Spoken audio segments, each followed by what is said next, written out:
Tapi rakyat juga akan tahu mana yang kemudian membesarkan.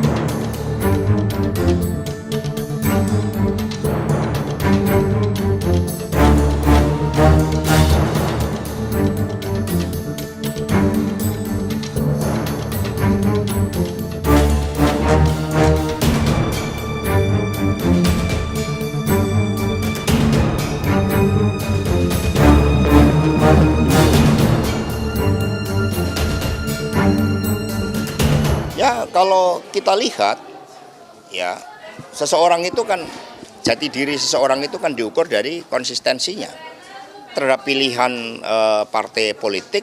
Ya, secara normatif memang seseorang itu bebas menentukan pilihannya secara merdeka, tetapi rakyat juga akan tahu mana yang kemudian membesarkan, mana yang kemudian menggunakan cara-cara pragmatis demi kekuasaan.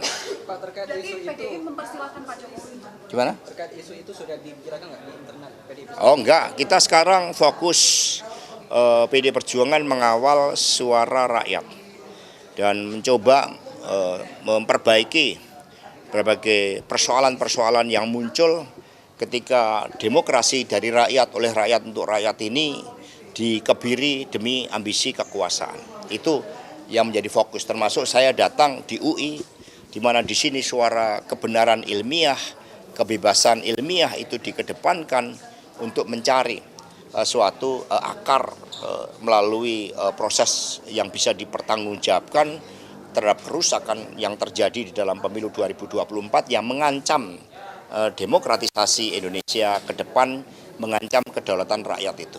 Pak, artinya berarti PDIP sudah mempersilahkan Pak Jokowi pergi, Pak Jokowi tetap ada KTA lagi di PDI? Ya, kami kan stelsel-nya aktif. Seseorang kalau cocok bisa masuk, kalau kemudian nggak cocok karena perpanjangan permintaan jabatan 3 periode nggak dipenuhin, itu stelsel aktif. Dan itu konstitusi kita mengatur, keanggotaan itu stelsel aktif. Misalnya kemarin juga AHY dilantik jadi menteri, itu apakah ada perbincangan sebelumnya dengan PDIP? Ya kan udah dilantik, udah nggak perlu tanggapin. Ya itu bagian dari konsolidasi kekuasaan.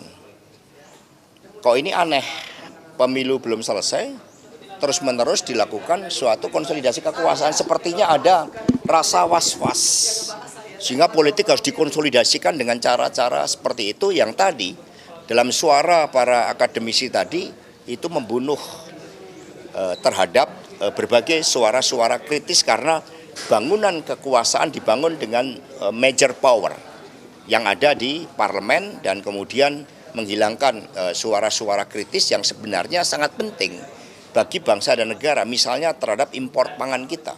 Kenaikan harga beras yang luar biasa, ini seharusnya tidak boleh terjadi kalau kita mendengarkan kritik tentang pentingnya kedaulatan pangan.